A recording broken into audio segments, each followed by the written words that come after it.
Buenos días.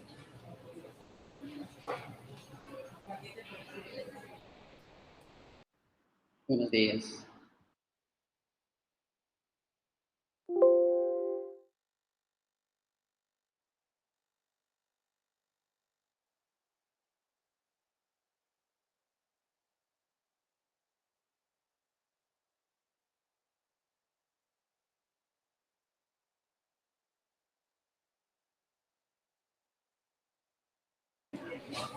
Juliet, no se te está escuchando.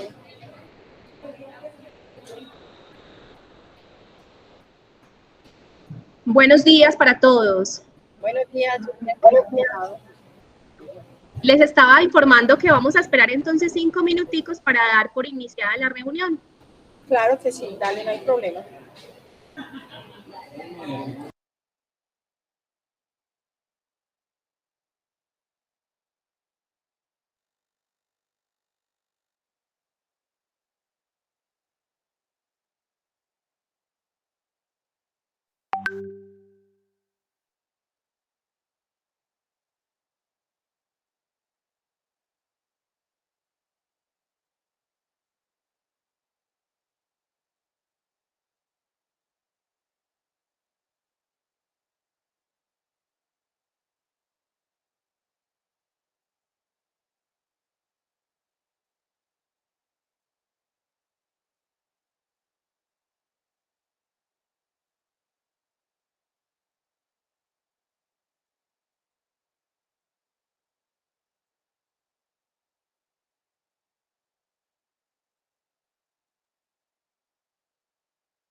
Buenos días de nuevo.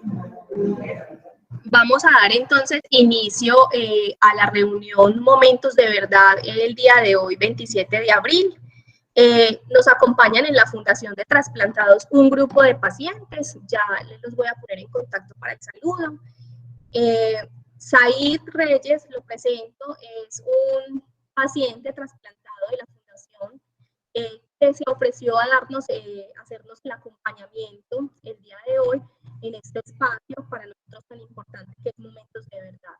Said, te dejo entonces para que te presentes. Bueno, muy buenos días, todavía sí.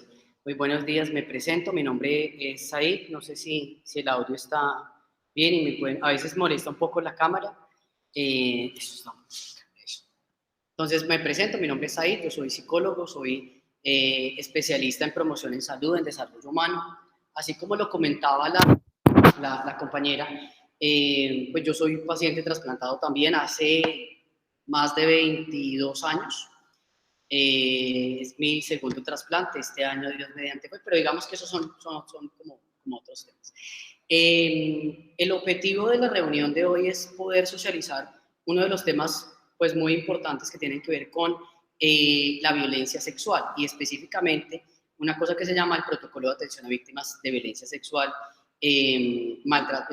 protocolo de violencia sexual, específicamente la resolución 459 de 2012. ¿Sí? Entonces, para eso, pues voy a apagar mi cámara, vamos a dar inicio. La idea es contextualizar un poco acerca de los datos, mirar cuál es la magnitud de ese problema que se tiene en la actualidad, es decir, a qué nos estamos enfrentando cuando hablamos de violencia sexual, los tipos de violencia sexual, hablar un poco acerca de los signos y síntomas, porque, ejemplo, en este caso, nadie de nosotros, nadie, hombre o mujer, está exento de sufrir una violencia sexual, ¿sí?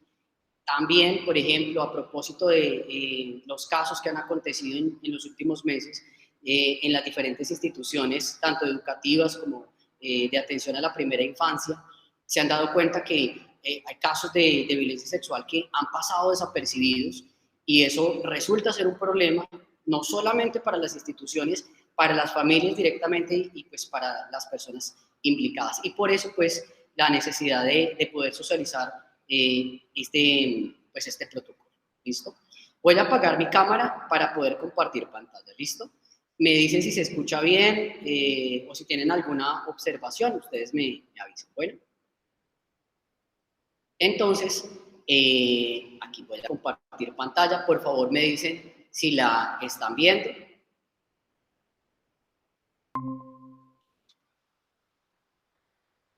Ahí. ¿Sí es visible? Perfectamente. Excelente. Entonces, la ruta de atención específicamente que toda víctima de violencia sexual debe seguir o por la cual debe ser atendida mejor es la que se llama modelo de atención integral en salud para víctimas de violencia sexual. Eso es la resolución 459 de 2012, ¿sí? Donde se reglamenta la atención, las acciones que se deben desarrollar tanto en las instituciones, llámese de salud como de justicia y de reparación a la hora de las víctimas. ¿Por qué es importante tener presente ese numerito de la 459? Porque lo que les decía, cuando usted es víctima de violencia sexual, esta es la ruta que normalmente activan, o lo que coloquialmente las personas denominan código fucsia, ¿sí? Cuando hablan de código fucsia hablamos de esto, de la atención a víctimas. En ese orden de ideas debemos partir, por ejemplo, de que la violencia sexual ha sido algo tan naturalizado en nuestra cultura, en nuestras prácticas familiares, sociales, que muchas veces convivimos con ella y no somos conscientes. Y eso es un gran problema en la medida en que lo que hace es naturalizarla, validarla y de ahí pues los datos que vamos a mirar. Podríamos empezar, por ejemplo, por preguntarnos esto. En relación a su primera relación sexual, ¿ocurrió porque usted y su pareja lo decidieron? O sea, acuérdese de esa primera vez donde usted tuvo algún tipo de interacción sexual Es decir, usted estaba consciente, era voluntario esa acción, quería usted hacerlo, o a pesar de que uno fuera su pareja, todos ustedes tuvieran una relación afectiva, usted no se sentía segura, no quería, no se sentía preparada, pero aún así ocurrió. Ojo, porque cuando eso sucede, nos enfrentamos precisamente a uno de los aspectos relacionados con la violencia sexual, que habla de la transgresión de la voluntad. Yo no quiero estar ahí, no quiero participar de eso, pero hace como es mi esposo, como es el papá de mis hijos, ¿sí? Como es mi novio, ¿sí? Entonces, esas condiciones de ser mi esposo, de ser mi pareja, de ser el que paga el arriendo, los servicios, condicionan unas relaciones de poder que muchas veces constriñen nuestra voluntad. Y cuando yo accedo a tener relaciones sexuales, a pesar de que yo diga que no y no quiera, pero aún así ocurre, nos estamos enfrentando a una violencia sexual. Por otro lado, entonces, hablamos de cómo describiría usted su primera relación, la primera vez que tuvo un coito sexual, ¿sí? Venga, volvemos al cuento, hablar de la voluntariedad. Usted quería, estaba preparado, ¿sí? Fue por una decisión mutua o, ejemplo, podríamos hablar de que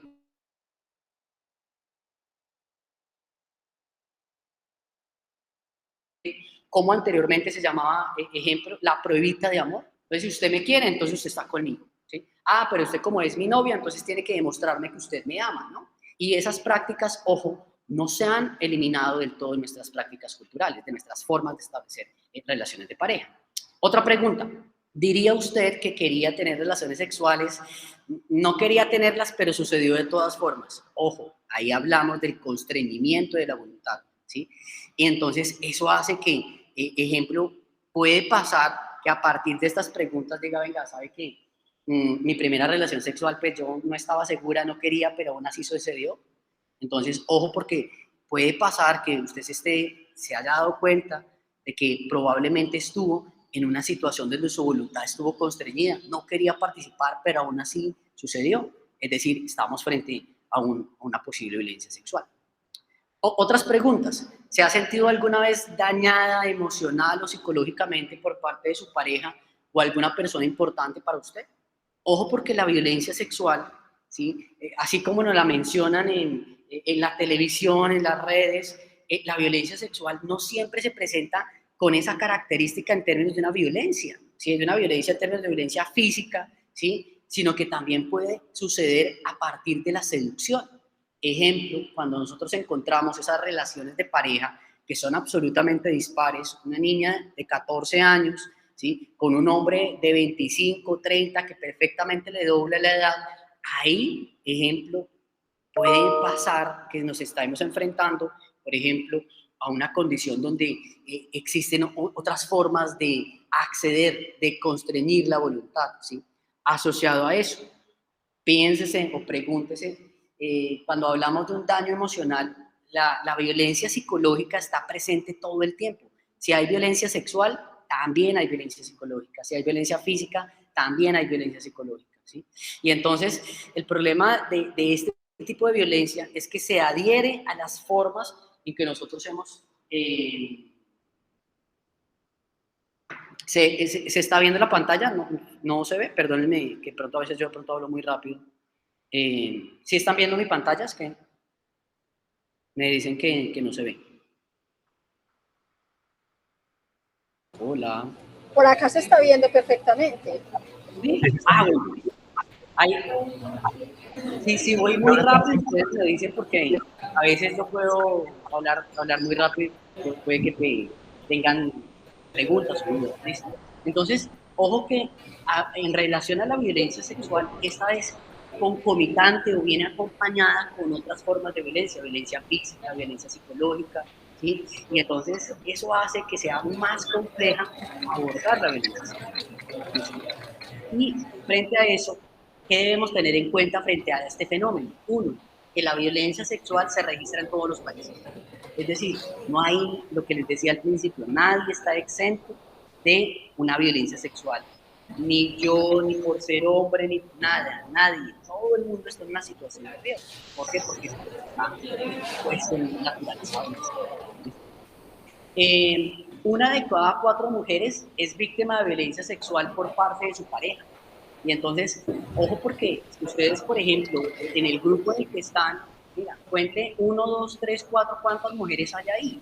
Y probablemente, según las estadísticas, nos dicen que, venga, alguna de las personas que están ahí presentes, de pronto hay un micrófono abierto, y de pronto tienen una pregunta o se les quedó abierto. Entonces, las estadísticas nos dicen eso, que hay un problema relacionado con la incidencia de la violencia sexual a las mujeres. Es decir, la violencia sexual es más recurrente en mujeres. Y ojo, porque viene con la condición de que es más recurrente en mujeres y que el victimario sea su pareja. Acuérdese que el hecho de que sea su pareja, su esposo, el papá de sus hijos, quien paga el arriendo, etcétera, etcétera, no le da ningún derecho de ninguna manera a constreñir su voluntad en el campo de lo sexual, ¿sí? Es decir, ojo, porque uno se enfrenta muchas veces a casos como, por ejemplo, están los procesos de separación, la mujer llega a denunciar inasistencia alimentaria, es decir, que el papá no le da la manutención a sus hijos, va a denunciar a comisaría. En el análisis del caso se identifica que esto está sucediendo pues, hace 2 años, y el problema es que ella viene a denunciar porque uno se cansó de que como intermediación para que el padre le diera la cuota al niño, ella tuviera que tener relaciones sexuales con él. Ahí hablamos de una violencia sexual, ¿sí? Que está mediada por un ejercicio de chantaje, ¿sí? Y ojo, porque eso es algo muy frecuente que se puede presentar. Si usted en tanto mujer dice que no, su pareja tiene que respetar eso, ¿sí? O sea, de lo contrario, hablamos de violencia sexual, yo no quiero, no me siento preparada, usted no tiene que, ejemplo, dar pues, ningún tipo de explicaciones en tanto es usted autónoma, dueña de su propio cuerpo y de sus propios deseos, ¿sí? Y su pareja, en tanto pareja, tiene que aprender o tenemos nosotros que aprender a respetar eso, ¿listo? Entonces, ojo, porque mire que la violencia sexual es más fácil que acontezca en el contexto de la familia que en el contexto de la calle. En otros términos, y los vamos a ver con los datos, es más fácil que lo violente a usted su papá, su padre, el padrastro, su pareja, más fácil o se presenta más frecuentemente que la agreda sexualmente a usted en el contexto de la vía pública. Entonces, ojo, porque a veces convivimos con eso. Y miren que la violencia sexual no solamente acontece en mujeres, es donde me hace identificado, pero también en los hombres, en nosotros se presenta violencia sexual, claro. O sea, el hecho de que seamos nosotros, estemos registrados o haya un menor número de casos, no significa que nosotros seamos inmunes a este tipo de situaciones. ¿Listo? Ahora bien, la violencia sexual, para comprenderla mejor, debemos entenderla lo que estamos definiendo como lo que es la violencia contra la mujer, en este caso. Y hablaríamos, por ejemplo, que habla de toda acción u omisión, ojo, que cause muerte, daño o sufrimiento físico, sexual, patrimonial o por su condición de mujer. ¿Sí? Entonces, miren que la violencia sexual se ancla a esta definición. Y ahí encontramos, ejemplo, para todos, 2 aspectos de la normatividad muy importantes que como ciudadanos deberíamos saber. Uno, la resolución 459 de 2012, que es de la que estamos hablando, y 2, que es la que me garantiza el acceso, que es gratuito, que debe ser por personal entrenado y capacitado para la atención de las víctimas de violencia sexual. Y hay otra normatividad que es esta, que es la ley 1257, que es la que habla acerca de una vida libre de violencias, es decir, es la que me protege a mí en tanto mujer frente a cualquier tipo de violencia acontecida en el contexto de la familia. Entonces, ojo, porque esos 2 deberían ser elementos claves que yo como papá, como mamá, debería saber en tanto hombre y en tanto mujer. ¿Listo? Y aquí, miren que encontramos un conjunto de normatividad muy importante que soporta la atención a la violencia intrafamiliar y específicamente también a la violencia sexual. Pero aquí lo que nos podemos dar cuenta es que el problema no es de normatividad, El problema no es que exista, no haya ausencia de normas, leyes, políticas o programas que favorezcan la atención. Las leyes las hay, las políticas las hay. El problema está centrado en el ejercicio de la cultura. Uno de los problemas, por lo menos, está centrado en el ejercicio de, por ejemplo, asociar la masculinidad al ejercicio de la dominación, asociar lo femenino al ejercicio de lo pasivo, de lo dominado. Entonces, ojo, porque en nuestras prácticas culturales, siendo papás, siendo hombres, siendo mujeres, ¿sí?, están en nuestros aspectos identitarios muchos factores relacionados con la violencia. Ya los vamos a ver. El objetivo entonces es esta rojita, ¿sí?, hablar acerca de esa resolución, porque esa es la ruta que le va a permitir a usted garantizarle una atención en salud oportuna, de calidad y con pacientes y con profesionales entrenados. Miren que cuando hablamos de violencia sexual, la violencia sexual acontece en todos los escenarios, llámese en el contexto de la pareja, en el contexto de la comunidad, en el contexto de la violencia colectiva, ¿sí? Y este protocolo de atención, que es la 459, garantiza la accesibilidad a la atención en salud en cualquiera de sus modalidades. Entonces, es supremamente importante, pues, comprender esos elementos. Miren, otros aspectos claves que deberíamos comprender, que la violencia sexual no es una sola, o no son esas tres que normalmente uno conoce, sino que, ejemplo, se divide en 14 tipos diferentes de violencia sexual. Y el problema está, ejemplo, en que si nosotros desconocemos la normatividad, desconocemos, por ejemplo, las definiciones de la violencia, probablemente puede pasar que yo sea víctima y nunca me dé cuenta.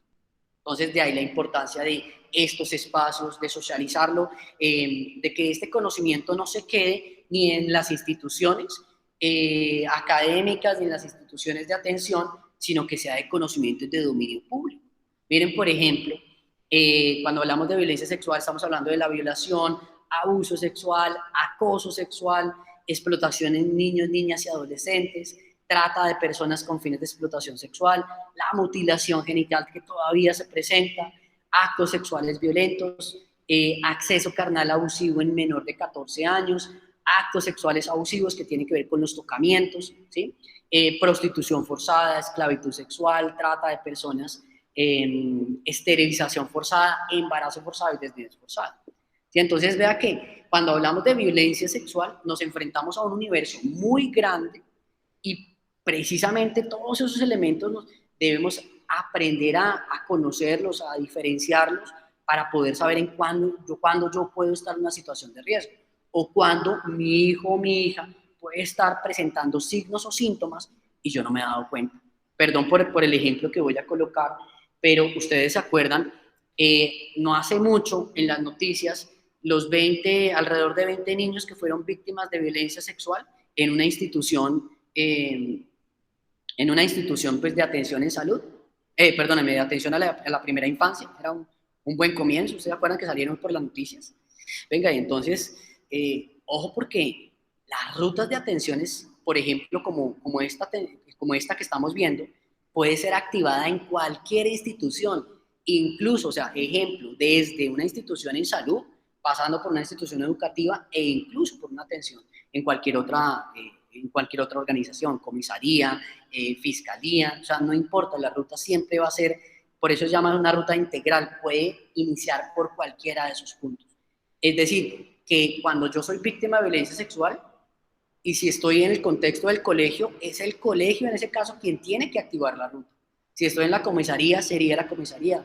Y no debería pasar que a la víctima de violencia sexual la estén rotando de institución en institución para ver, venga, ¿y quién es el que se va a ser responsable? ¿Por qué? Porque hay una ruta que establece tanto las acciones como las responsabilidades. Entonces, pues no sé si estoy siendo claro, si voy muy rápido o muy confuso, no sé, ustedes me dirán, o si podemos continuar. ¿Vamos bien? Sí, vamos bien, vamos bien. Muy bien. Qué pena, es que como es el contexto virtual, entonces no puedo verles las caras y no sé si me están haciendo cara de no estoy entendiendo o voy muy rápido, entonces por eso pues trato de hacer la presentación. Miremos entonces... Hola, Said, no, vamos muy bien, muchas gracias. Ok. Entonces miremos estos datos. Ustedes si ven esa línea rojita, pues como naranja, punteada que va como hacia arriba, mire que eso nos está indicando que entre los años 2009 y 2018, la tendencia a la identificación de las violencias sexuales va hacia arriba, es decir, va en aumento. Por ejemplo, presentándose casos como desde 21.612 casos hasta llegar a 26.000. En la actualidad estamos rondando más o menos casi los 26.500 casos, más o menos a la fecha. ¿Listo? Y eso es muchísimo, eso es una cifra muy alta. Tengan presente que estos son los datos de medicina legal. El problema acá está en que no todos los casos de violencia sexual llegan a medicina legal.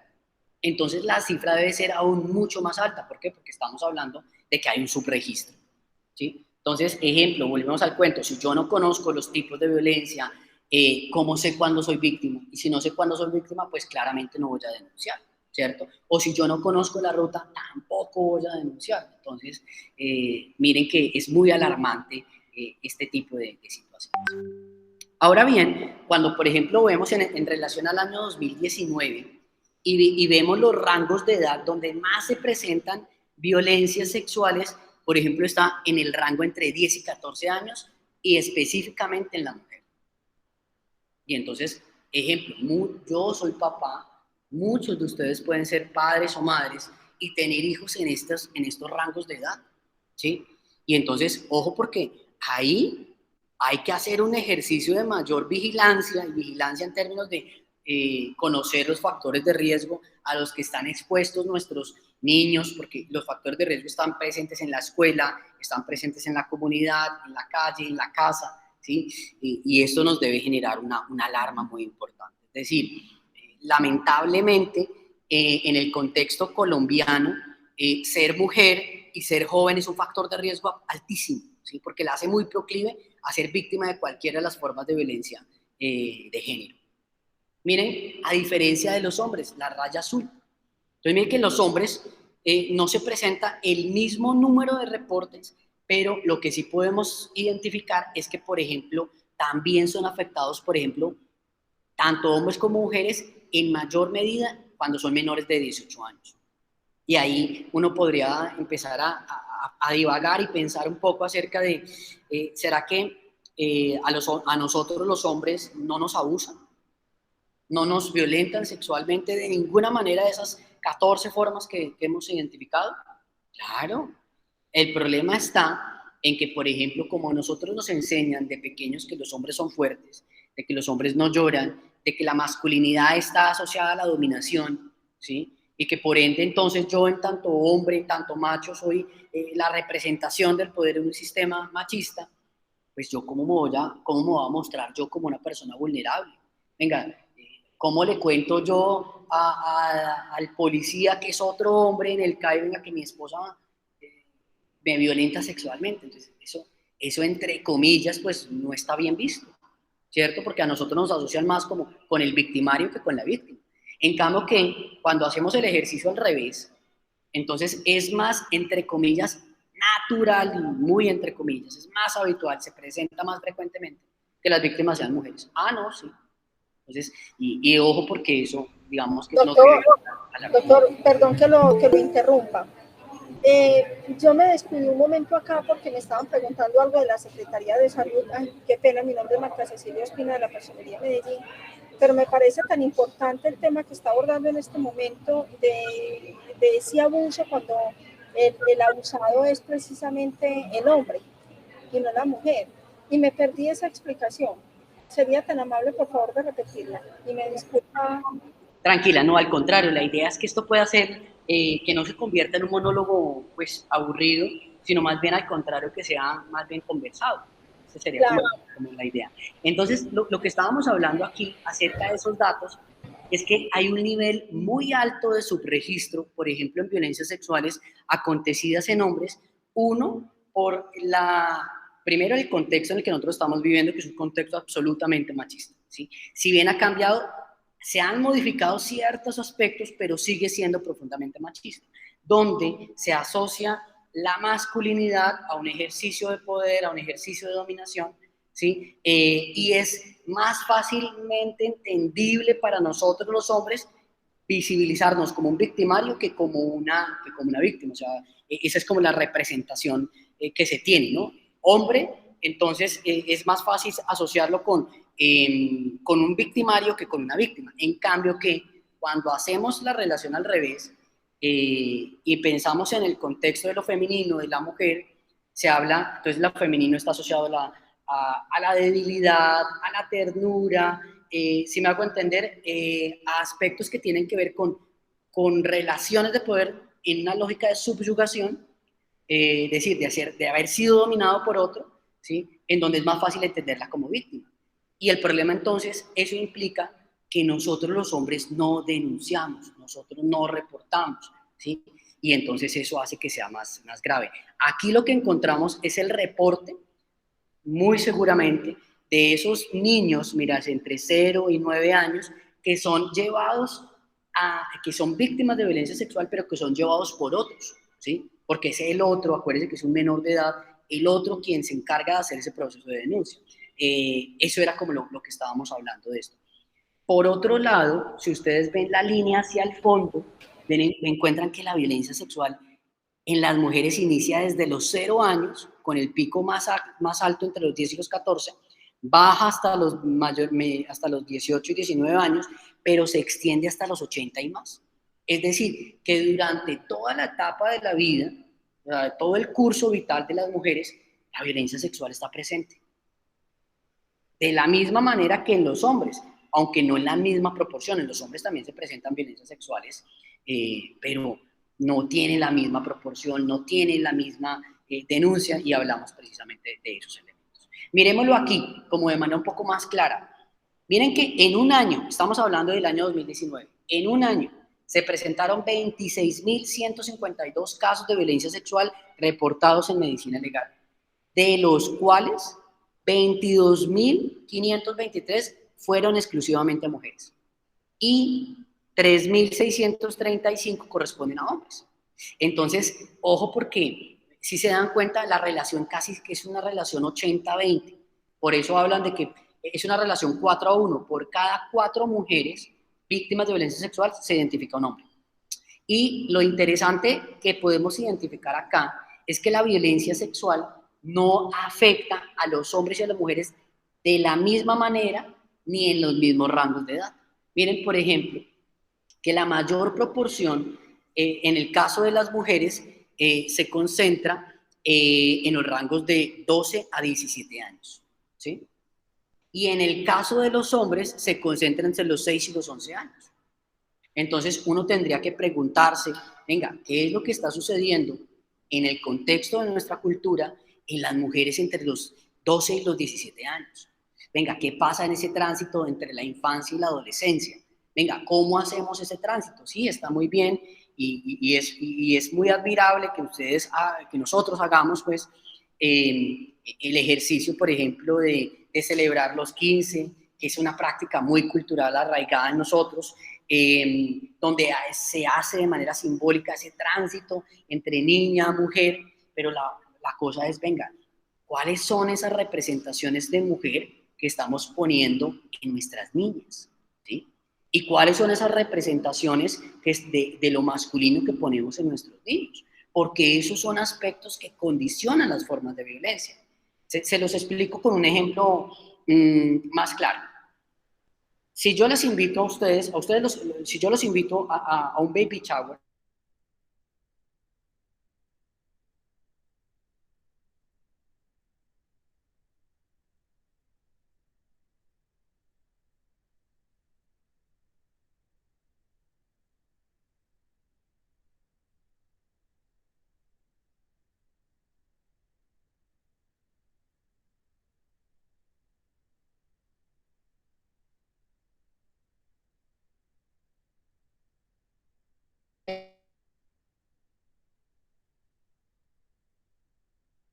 ¿Es igual a ser ama de casa? ¿Es igual a ser pareja? Y esos son los aspectos que uno tendría que empezar a reevaluar en nuestras prácticas si queremos transformar el problema de la violencia sexual. Entonces, no es más fácil al niño regalarle ¿qué? El carrito, regalarle el kit de ingeniero, yo no sé, el balón, ¿cierto? Porque eso es lo que nos han enseñado, que la masculinidad está relacionada con eso. Pero entonces si cambiamos el ejemplo, digo que voy a tener es una niña, y ejemplo solamente en el contexto de la ropa, usted me va a regalar cosas rosadas, moraditas, ¿sí? Si se dan cuenta que habla acerca de lo delicado, es como es una niña. Y si va creciendo esa niña, entonces ya no los invito a mi baby shower, sino ya pasaron 5 añitos. Entonces, piense, por ejemplo, en los regalos a nosotros que nos han dado, ¿sí? Ah, venga, entonces a la niña, como es niña, entonces yo le regalo la cocinita y le regalo, si me hago entender, entonces, ojo con eso, porque esos son aspectos que condicionan esas formas del ejercicio de ser mujer y que están ancladas a las formas de violencia. Y eso a futuro se expresa en estos términos. Si se dan cuenta, es como la mujer está asociada a la debilidad, ¿sí? Entonces la mujer es entendida como un objeto sexual, entonces siempre entonces debe estar disponible para mí en tanto hombre, y eso no es así. Entonces como usted se casó conmigo, espéreme que usted tiene unos deberes conyugales. No, eso está revaluado hace mucho tiempo, pero en la práctica cultural persiste. ¿Qué pasa cuando usted le dice como mujer a su pareja, a su esposo, le dice, no, yo hoy no quiero tener relaciones sexuales, no quiero hacer pues el amor, no, hoy no me siento preparada, hoy sí me hago entender? Entonces, ¿qué pasa con el otro? Entonces dice, no, sí, tranquila, no se preocupe, no pasa nada. Lo habitual que uno podría encontrar es más bien que, entonces usted tiene otro, entonces usted ya no me quiere, entonces, venga, ¿cómo hace? Y se puede armar un conflicto que con el fin de que usted evite ese conflicto, usted puede acceder a tener relaciones sexuales con él a pesar de que no quiera. Y ahí hablamos de que hay un constreñimiento de la voluntad. Es que, si yo no estoy con él, entonces se emberraca. O se va de la casa, y entonces yo también prefiero que no se vaya y que esté más bien conmigo, así eso transgreda mi voluntad. Y ojo, porque ahí es donde nos enfrentamos a unas formas de violencia muy específicas. Miren, por ejemplo, acá, las personas que son más susceptibles, campesinos, comunidad LGBTI, población homosexual, lesbianas, gay, hombres y mujeres trans, conductores de vehículo público, ¿sí? Funcionarios. Si se dan cuenta, mire, usted puede identificarse y a dónde pertenece usted. Incluso usted puede pertenecer a varias categorías de esta. Yo podría ser campesino y podría ser LGBTI también, y ahí tengo dos condiciones.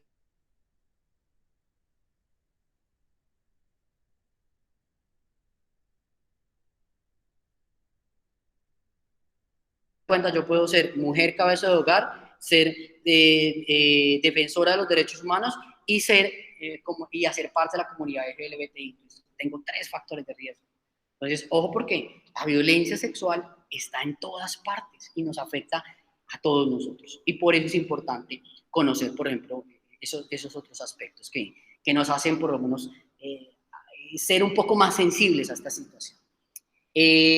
Por ejemplo, aquí Medicina Legal nos dice cuáles son las actividades en las que normalmente estaba realizando la víctima cuando ocurrió el hecho. Entonces, es desplazamiento de un lugar a otro, es decir, yo iba del trabajo para la casa y en el transcurso tengo que pasar por un potrero, por un lugar baldío y ahí me abusaron sexualmente. Actividades de trabajo doméstico, no pago, ¿sí? Entonces ahí habla del ejercicio de amas de casa. Yo estoy en el contexto de mi casa y mi pareja, mi esposo, ¿sí? Me violenta sexualmente, ¿sí? En actividades ilícitas, ¿sí? Son como los más, los ejercicios como que con más frecuencia se presentan. Así como, por ejemplo, actividades relacionadas con el cuidado personal, durante el baño, durante las actividades que pues, pueden estar asociadas a este elemento. Miren que, esta ya la hemos visto, miren esto, pregúntese dónde usted se siente más seguro. Y acordémonos de cuando la pandemia, cuando nos encerraron.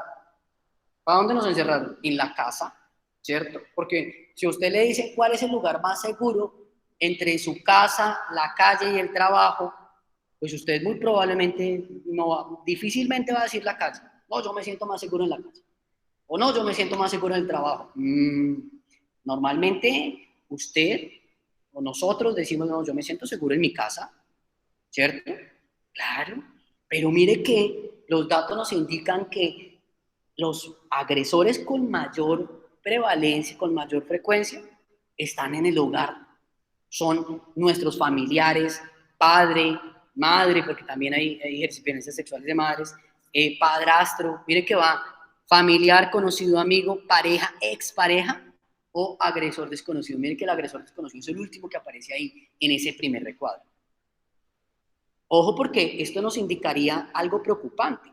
Si ya dijimos que la violencia sexual es más frecuente en mujeres y mujeres entre 14 y 17 años, piénsese, por ejemplo, hay escenarios donde nosotros, de manera deliberada, o sea, consciente y voluntaria, podemos exponer a nuestros hijos. Si se han dado cuenta, pues yo no soy antioqueño, yo soy de Bogotá, soy de otro lado. Pero una práctica cultural, tanto allá como acá, por ejemplo, en las épocas decembrinas, diciembre, ¿usted qué hace? Usted se reúne en familia, ¿cierto? Alquilan una finca, ¿cierto? Se van, pasan el 24 hasta el 31 y eso es una práctica muy naturalizada en nosotros. La vaina es que como estamos en familia, ¿cierto? Entonces nos sentimos seguros, estamos tranquilos, por eso nos vamos a la finca, ¿cierto? Para estar, sí, como poder, no sé, ejercer nuestras actividades como familia, pero ojo. Entonces, acuérdese que usted va con su hijo, con su esposa, ¿sí? Pero también los otros van a llevar, se encuentra con los primos y el primo puede llevar también, ejemplo, a la novia, y es decir, en una reunión perfectamente familiar pueden estar entre 30 y 50 personas. La vaina es que mientras usted, que es el que prepara la fiesta o el cargado de la comida, hace un ejercicio de descuido de sus hijos. Y vea que los datos nos indican que el primer agresor es un familiar. Y eso debería preocuparnos a nosotros. O sea, la idea no es que salga usted de aquí sospechando pues de todo el mundo en relación a su familia, pero sí por lo menos ser más sensible en relación a reconocer que dentro de nuestro contexto familiar esta situación puede estar aconteciendo. Y no es una realidad lejana a nuestras familias, a nosotros mismos, ¿sí? Entonces, ojo porque mire, si ve conocido, amigo, pareja, expareja, estamos muy vulnerables frente a eso. Por eso es importante conocer este tipo de situaciones. Y, por ejemplo, mire que acá, esos datos de lo que estamos hablando, esos datos es solamente esa puntica, si se dan cuenta, es esa puntica azul que está ahí. Entonces, los datos de violencia sexual solamente representan esos datos. No hay datos, por ejemplo, se desconocen muchos datos, por ejemplo, en las zonas rurales, ¿sí? La diferencia entre la zona urbana y la zona rural es muy grande, ¿sí? Y eso pues hace que el nivel de subregistro sea mayor. Porque, por ejemplo, en las zonas rurales y los que son parte de municipios que quedan alejados en veredas, se da cuenta que allá, venga, ¿cuántos CAI hay? ¿Cuántas comisarías de familia hay? ¿Cuántos centros de salud hay? Y se da cuenta que la representación institucional del Estado en lo rural es muy baja. Y eso hace que sea más proclive la violencia sexual, o sea, que sea más difícil denunciarla, porque, ejemplo, hay otro elemento que condiciona la violencia sexual y es, por ejemplo, la dependencia y la pérdida de la autonomía en las mujeres, autonomía emocional y autonomía económica, y que hace parte de nuestros ejercicios culturales. Yo, como soy un buen hombre, entonces yo no dejo trabajar a mi esposo y yo le doy todo, le pago los servicios, le pago el arriendo, hago el mercado y eso por alguna razón extraña me conviene ser un buen hombre, ¿no? Pero lo hago con el fin de que mi esposa se dedique a los niños, se dedique al hogar, ¿sí? Y entonces, si se dan cuenta, hay una relación de poder, de una absoluta dependencia emocional y económica que condiciona que yo, en tanto hombre, pues pueda llegar a agredirla de manera impune dentro del contexto familiar. Entonces, piensen en el mismo caso, y usted hoy sale con decir, oiga, sí, yo sé que si mi esposo me tiene, ejerce algún tipo de actividad sexual en contra de mi voluntad, es una violencia sexual, y es susceptible de ser denunciado, sí, pero si usted vive en una vereda, entonces le tiene que pedir plata a su esposo para decir, oiga, mire, ¿será que me regala plata para establecer la denuncia de lo que usted me hizo. ¿Se dan cuenta lo absurdo que llega a sonar algo así? Porque como hay una absoluta dependencia económica y emocional, y entonces, pues, entonces yo en esa relación de dependencia, perdónenme la redundancia, pues estoy en función del otro, dependo absolutamente del otro, y eso me hace, pues, más proclive al ejercicio de la violencia sexual. ¿Qué signos y síntomas podemos encontrar relacionados con la violencia sexual? Este es un dato muy importante que nos debería servir a nosotros. Ejemplo, para los que tienen niños. Entonces, uno de los aspectos clave, es decir, que cuando los niños no tienen una educación sexual adecuada, es decir, ejemplo que usted como padre o como madre no nombra, por ejemplo, no le enseña a diferenciar partes privadas y partes públicas, y se refiere al pene como el cosito, como el pipicito, ¿sí? Y entonces empieza a enmascarar los aspectos de la anatomía, tanto de su hijo como de su niña. Venga, eso hace que la persona pueda ser mucho más proclive al ejercicio de la violencia sexual, porque no distingue los espacios públicos o privados, no nombra los aspectos anatómicos de su cuerpo de manera adecuada. Y entonces, eso hace que, por ejemplo, sean más fáciles los agresores, hacerle más fácil pues el trabajo al agresor sexual. En los niños pasa algo muy particular, que en muchas ocasiones la violencia sexual no se da en una relación absolutamente de una violencia activa, es decir, un constreñimiento de una violencia física, pues, sino que se hace a través, por ejemplo, de la seducción y del juego. Y de ejemplo, juegos que pueden empezar con conductas tan aparentemente sencillas. Por ejemplo, venga, usted tiene un niño de 0 a 5 añitos y usted lo saluda, y el beso, ¿dónde se lo da? Cuando lo saluda, ¿se lo da en la mejilla o se lo da en la boca? Entonces, si usted le está, ejemplo, si usted como padre o como madre, y que es un ejercicio cultural nuestro, no es que yo saludo a mi hijo y yo le doy el pico en la boca, ¿sí? Entonces le está enseñando a él que eso es una práctica de relacionamiento normal, ¿cierto? Y el niño, ¿qué hace? Él aprende esa conducta. Y entonces cuando saluda a un otro, hombre o mujer, ¿qué va a hacer? Perdónenme la expresión, pues estirar el trompito, ¿cierto? Estirar la boquita para recibir su pico, porque como usted le enseñó que esa es la forma adecuada de saludar, entonces, ojo, porque mire que son conductas tan simples, pero que tienen unas repercusiones tan grandes que a veces nosotros no nos damos cuenta. Entonces, lo ideal es que pues usted no saluda a su niño ni su niña, o sea, no le enseñe ese tipo de prácticas. ¿Por qué? Porque los hace proclives a esto. Acuérdense que lo que les decía, los niños son más vulnerables. Entonces, yo voy a enseñar, ejemplo, yo papá le enseño a jugar a mi niña. Entonces, mi amor, vamos a jugar el papá y a la mamá. Y entonces, ojo, ni una niña de 5 años. Entonces, ¿tú sabes a qué jugamos mamá y papá cuando tú te duermes? No. Ven, te enseño. Siéntate en mis piernas. Si se dan cuenta, no he utilizado un ejercicio, una violencia activa. ¿Qué estoy haciendo? Valiéndome de mi rol de papá, ¿sí? Valiéndome la estrategia del juego para condicionar las conductas. Bueno, entonces mira, con tu mamá, entonces vamos a jugar al papá y a la mamá. Vamos a empijamarnos. ¿Sí se dan cuenta? Y es tan sencillo el ejercicio en el que los abusadores sexuales pueden vincular a los niños y los niños no se dan cuenta. Porque los niños no tienen el nivel ni cognitivo ni el nivel social para poder identificar esto como si lo tiene el adulto. Entonces, ojo, porque esos factores de vulnerabilidad tienen que ver también con baja autoestima, niños que tienen una deprivación emocional, es decir, que sus relaciones afectivas son precarias, y niños que tienen unos aspectos relacionados con el maltrato, ¿sí? Niños con conductas pasivas que presentan dificultades en su desarrollo. Esos son factores que lo hacen que sea más proclive, ¿sí? Que tengan una baja capacidad en toma de decisiones, niños que tengan timidez o retraimiento. Entonces, cuando un niño agrupa este conjunto de conductas, puede ser muy proclive a ser víctima de violencia sexual. Entonces, ojo, porque, venga, usted papá, usted mamá, usted qué tipo de niño tiene, qué características tiene, qué tipo de autoestima tiene él, qué tanto afecto recibe, ¿sí? Qué tanto acompañamiento y cómo es su nivel de desarrollo. Esas son responsabilidades mías en tanto papá, en tanto mamá.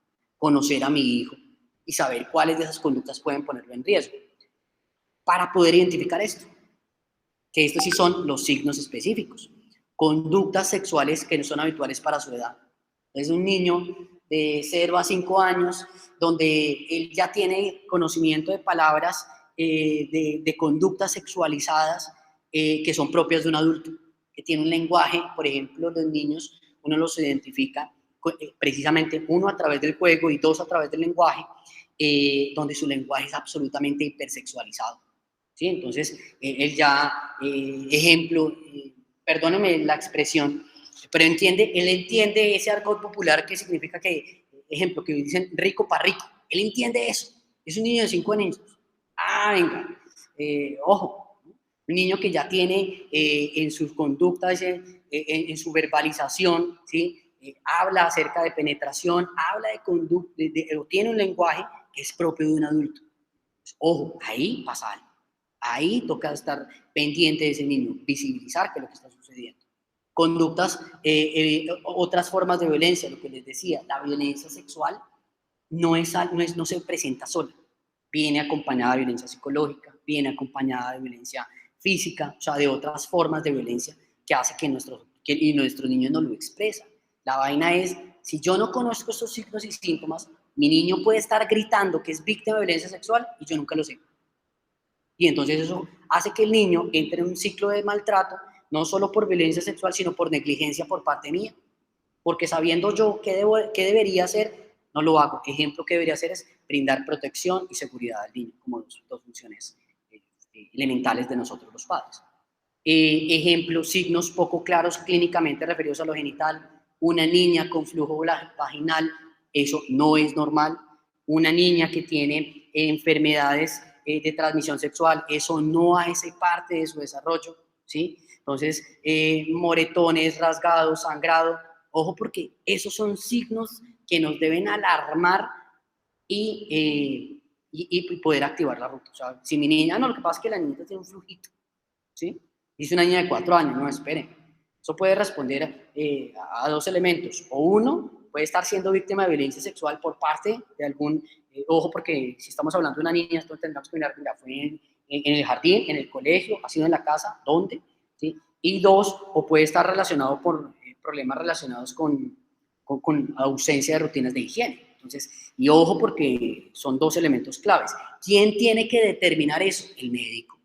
Usted no es la persona que tiene el criterio, ni usted ni yo, que el criterio técnico para decir si ese flujo vaginal que tiene la niña o ese sangrado responde a, para eso están las entidades. Para eso es ejemplo que yo como ciudadano puedo llegar a urgencias a que me valoren la niña por un presunto abuso sexual y la resolución 459/2012 establece que esa atención, 1, es gratuita, 2, no debe presentar ninguna barrera de acceso, pero 3, es responsabilidad de nosotros padres, por ejemplo, cuando estamos con los niños, hacer esa activación de la ruta, ¿no? O en el caso de presentarse en el colegio o en otra institución, esa institución que está a cargo.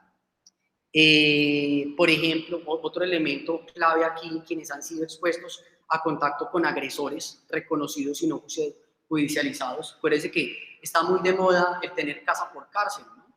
Venga, y cuando mi hijo o mi hija tiene contacto, ¿sí?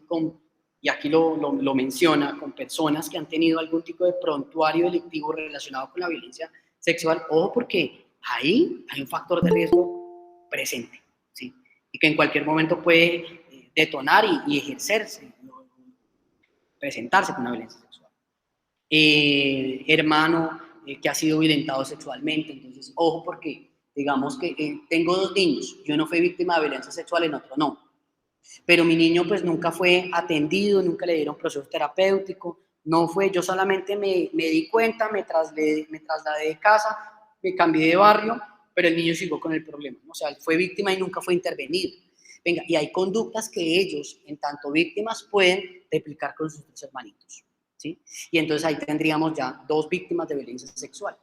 Y el problema es que asociado a eso tendríamos un proceso de negligencia por parte de los padres, porque, ejemplo 1, el niño nunca tuvo un proceso de atención, no se le activó la ruta, ¿sí? Entonces usted lo que hizo fue trasladarse y alejarse del factor de riesgo, pero no hubo una atención complementaria al menor que garantizara en algo la atención, la restitución de su salud. No sé, compañeros, cómo vamos de tiempo. No sé, ustedes me dicen. Esta es, ese es un tema que es muy importante, pero también es bastante extenso. No sé, ustedes me dirán. Hola, Said. Pues la idea del conversatorio es de 1 horita. Ya vamos como en 50 minutos.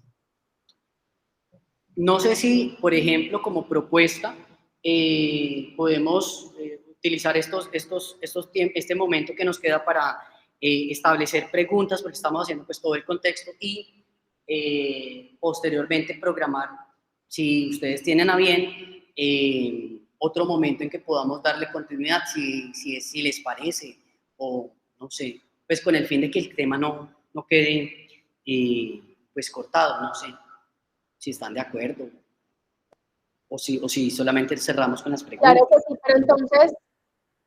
pero entonces preguntemos si alguien tiene preguntas para mirar en ese orden de ideas, si tenemos entonces el espacio para resolverlas. Juliet, yo tengo una pregunta. Señora. Sí, yo quisiera preguntarle al doctor si en este momento él tiene conocimiento de alguna organización o de investigaciones que den cuenta del maltrato o de la violencia sexual en contra de los hombres.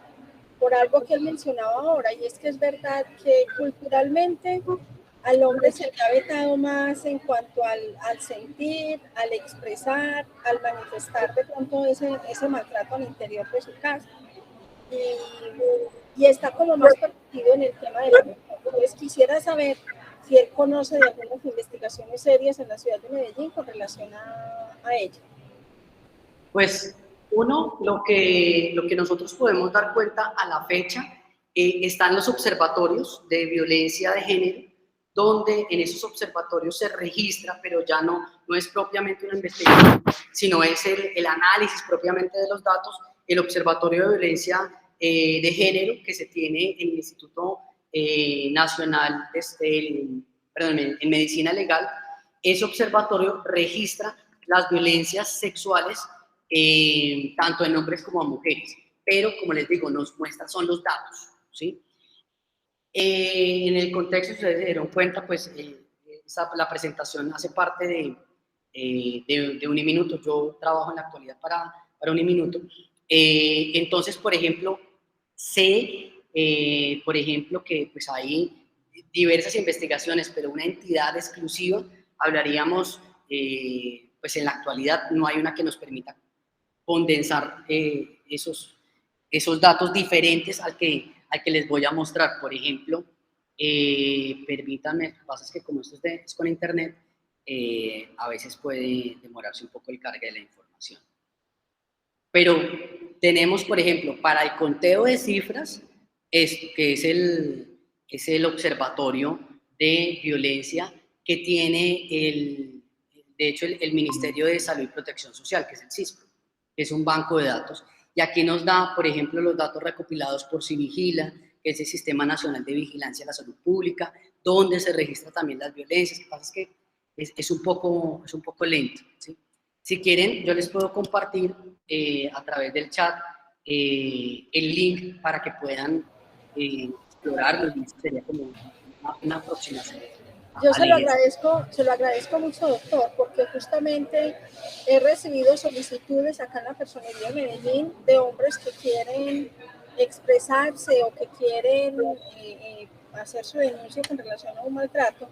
Y cuando uno consulta, por ejemplo, en la Secretaría inclusive en la Secretaría de Salud o la Secretaría de la Mujer acá en la ciudad de Medellín, siempre manifiestan la ruta no es esta, o sea, la ruta es otra. Pero la verdad, no existe como una ruta que garantice sus derechos en el hombre, o por lo menos pues que nosotros tengamos conocimiento de ello. Digamos que, por ejemplo, esos aspectos relacionados con la ruta, en el caso de la violencia sexual, no está pensada en función del género, está pensada en función del evento. Es decir, cualquier persona, hombre o mujer, así sea, ejemplo, si venga en una condición de migración ilegal, en el caso pues de los venezolanos y las venezolanas que hacen parte del territorio, Si ellos son víctimas de violencia sexual, están en toda la, o sea, el Estado está en toda la posibilidad de garantizar la atención. No tendría por qué haber ningún acceso o restricción. Es decir, en otros términos, si yo soy hombre y soy víctima de violencia sexual, entonces, ejemplo, una de las rutas es de la entrada es por urgencias en cualquier institución de salud, ¿sí? ¿Qué es lo que pasa o qué es lo que nos encontramos? Las violencias sexuales, existe desconocimiento institucional y muchos de nosotros, porque no trabajamos directamente con los casos de violencia sexual, desconocemos la ruta, ponemos a voltear a las víctimas de un lado para otro, vaya a la comisaría, no vaya que ponga la denuncia en fiscalía, y entonces lo que hace es un proceso de revictimización producto del desconocimiento que nosotros podríamos llegar a tener. Entonces, para el ejercicio de los hombres, no hay una ruta específica para hombres, porque la ruta como tal es pensada en términos de la violencia sexual. Es decir, si usted es víctima de violencia sexual, hombre, mujer o población LGBTI, tienen que ser atendidos por el evento, por la ruta como tal. Diferente de buscar espacios, por ejemplo, donde los hombres quieran construir escenarios donde ellos, venga, busquen, no sé, construir unas comunidades de apoyo. De eso sí es un poco más difícil en ese sentido, pero para la ruta no tendría por qué haber ninguna restricción a la hora de la atención. No sé si en algo respondí tu pregunta. No, claro que sí, muchísimas gracias. Ahí les envío, por ejemplo, el link del CISPRO. Ahí es donde tú puedes consultar todos los casos de violencia sexual que se presentan en el contexto nacional y el contexto departamental, y ayudan a tener una visión un poco mejor acerca de la violencia sexual. No sé si hay alguna otra pregunta. ¿O qué opinan acerca de partirlo en dos, o si lo veamos hasta ahí? Entonces, pues me digan. ¿Me escuchan? Bueno, nosotros hablamos de unas estadísticas, creo que también dirían igual que... Se te fue el audio. Hola. Creo que al igual que Julián, de la fundación.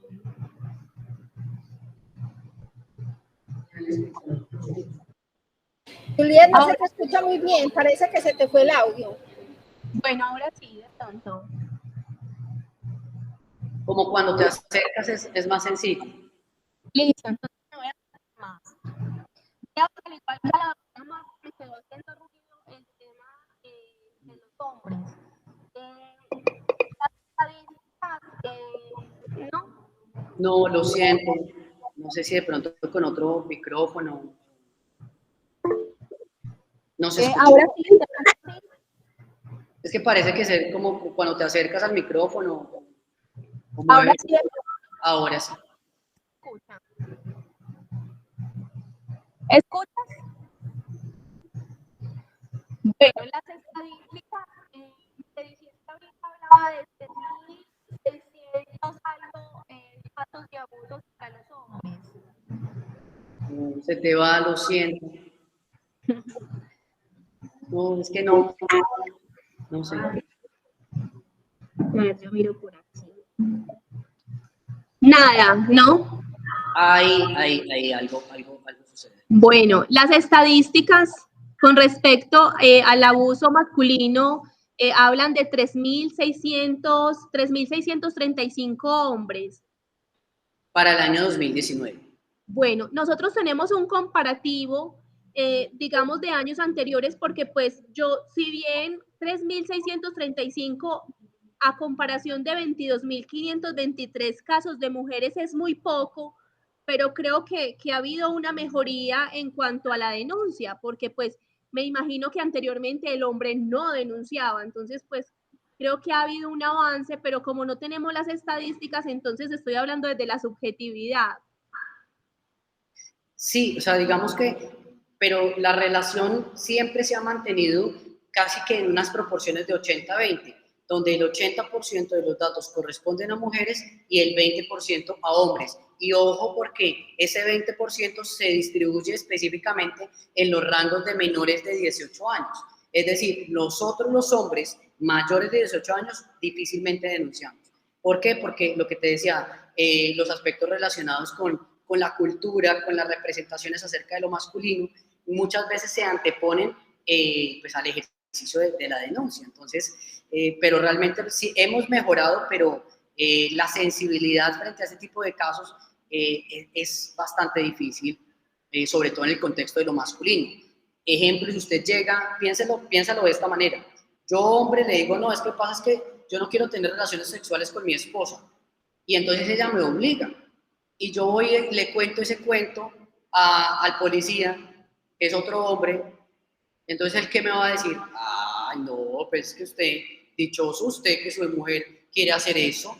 Ya quisiera yo. Y si se dan cuenta, válido las formas de violencia. O se le ríen, o no le creen.